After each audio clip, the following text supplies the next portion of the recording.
안녕하세요. 화요일 비탐성에 나오신 우리 모든 빛의 교회 성도님들을 환영하고 축복합니다. 오늘도 하나님의 말씀밥 든든히 먹고 각자의 자리에서 그리스도인의 삶을 넉넉히 감당할 수 있는 우리 모두가 되었으면 좋겠습니다. 자, 기도로 오늘 비탐성 시작하도록 하겠습니다. 하나님 감사합니다. 오늘도 주님이 필요하기에 주님의 말씀 앞으로 나아갑니다. 말씀을 통하여서 하나님의 음성을 듣게 하시고 또 순종의 열매를 맺을 수 있는 우리 모두가 될 수 있도록 주님 도와주옵소서. 감사를 드리며 예수님의 이름으로 기도했습니다. 아멘. 오늘 저희가 함께 공부할 말씀은 고린도후서 8장 8절부터 15절까지의 말씀입니다.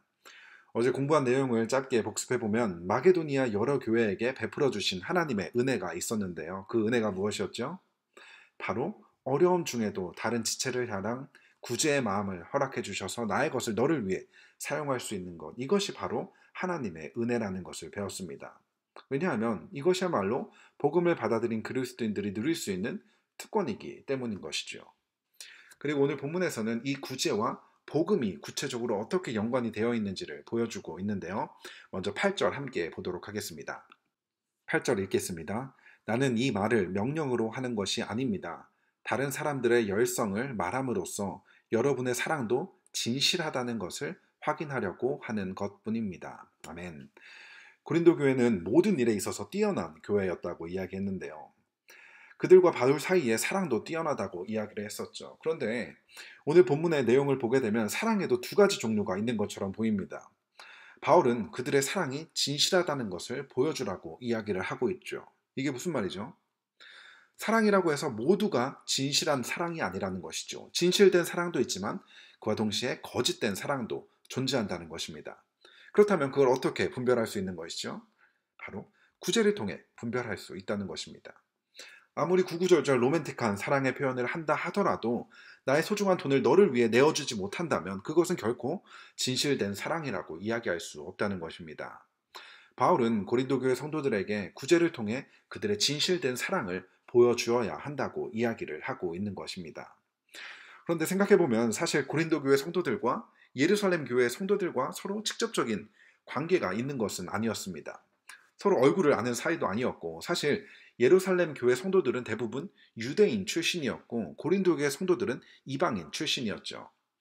서로 출신도 다르고 얼굴도 전혀 모르는 그들을 어떻게 서로 사랑할 수 있었던 것일까요?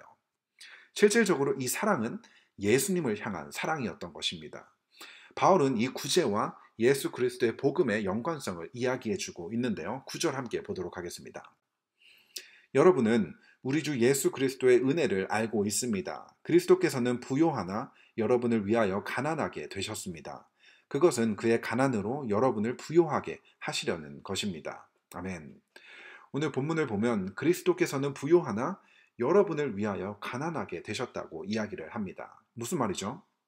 하나님이신 예수님께서 우리를 위해서 인간의 몸으로 이 땅에 내려오셔서 십자가에 달려 죽으심으로 예수님을 믿는 모두에게 영원한 생명을 주시는 이 부요함을 주시게 됐다는 것입니다.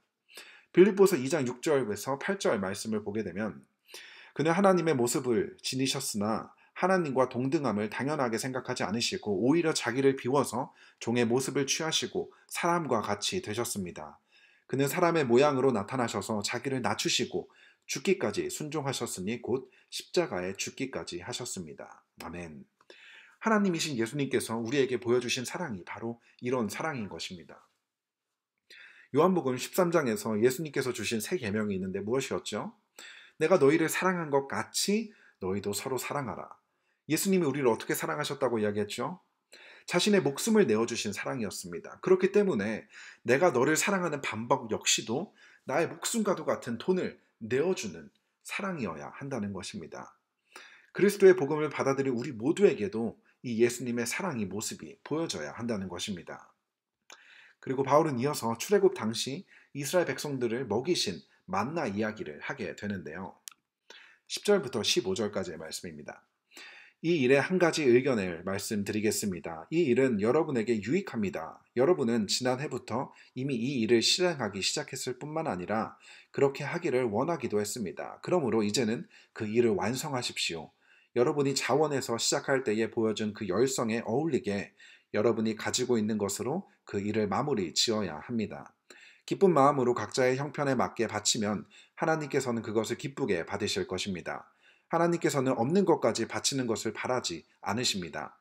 나는 다른 사람을 편안하게 하고 그 대신 여러분을 괴롭게 하려는 것이 아니라 평형을 이루려고 하는 것입니다. 지금 여러분의 넉넉한 살림이 그들의 궁핍을 채워주면 그들의 살림이 넉넉해질 때에 그들이 여러분의 궁핍을 채워줄 수도 있을 것입니다. 이렇게 하여 평형이 이루어지는 것입니다. 이것은 성경에 기록하기를 많이 거둔 사람도 남지 아니하고 적게 거둔 사람도 모자라지 아니하였다 한 것과 같습니다. 아멘. 먼저 바울은 다시 한번 그들이 미루고 있었던 구제를 마무리하기를 권면하고 있습니다. 그리고 결코 그들이 없는 것을 바치라는 것이 아니라 형편에 맞게 기쁜 마음으로 바쳐야 한다고 이야기를 합니다. 그리고 바울은 이 구제를 통해서 결코 고린도 교회 성도들을 어렵게 만들려는, 가난하게 만들려는 것이 아니라 구제를 통해 서로 평형을 이루기 위함이라고 이야기를 하고 있는데요. 이 평형을 이룬다는 것은 무슨 의미일까요? 이 의미를 이해하기 위해서 바울은 하나님께서 이스라엘 백성들에게 만나를 내려주신 이야기를 하고 있는데요. 그 당시 만나를 거두었던 방식에 대해서 잠깐 설명을 드리면, 하나님께서는 일주일 중 안식일을 제외한 6일 동안 만나를 내려주셨습니다. 그리고 그 양은 한 사람당 하루에 한 오멜만을 거둘 수 있었는데요. 이걸 파운드로 계산하면 대략 5파운드 조금 넘는 양입니다.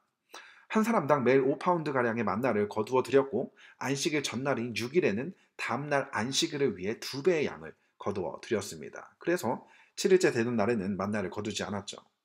그런데 여기서 중요한 사실 하나는, 바로 5파운드 이상의 만나를 거두어 드렸을 때는 다음날 모두 썩어 모을 수 없었다는 것입니다. 아무리 많이 거두어도 다음날 다 썩어 버리게 된 것이죠. 그렇기 때문에 어느 누구도 더 많은 만나를 거두어 부를 축적할 수 없었고, 모두가 필요한 양의 만나를 공급받아 서로 평형을 이루었던 것입니다.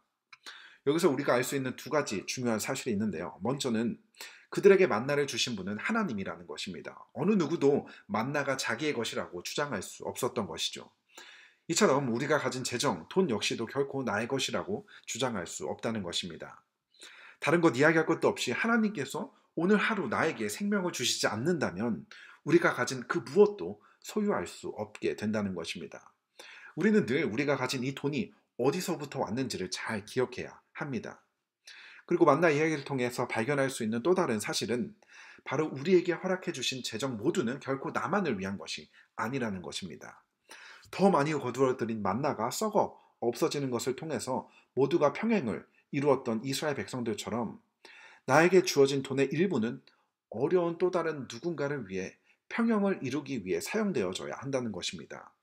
더 거두어들인 만나가 썩어 없어져 버리는 것처럼, 하나님께서 내 필요보다 더 허락해 주신 재정을 또 다른 누군가를 위해 사용함으로 사라져 없어져 버리게 해야 하는 돈이라는 것입니다.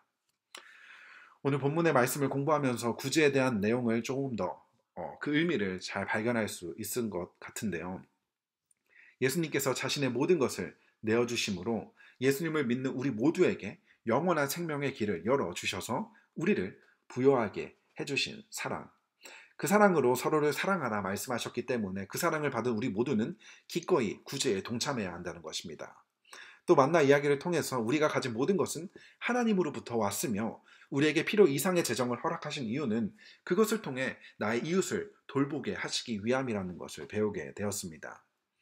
오늘 배운 말씀을 잘 기억하면서 또 우리가 받은 사랑에 반응하며 우리에게 허락하신 목숨과도 같은 돈을 기꺼이 너를 위해 내어놓을 수 있는 우리 모두가 되었으면 좋겠습니다. 하나님 감사합니다. 모든 것이 주님에게서 왔으며 모든 것이 주님의 은혜이기에 나의 것이라 주장하지 않고 기꺼이 내가 받은 사랑에 반응하며 나의 것을 너를 위해 내어줄 수 있는 우리 모두가 되게 하여 주옵소서. 감사를 드리며 예수님의 이름으로 기도했습니다. 아멘.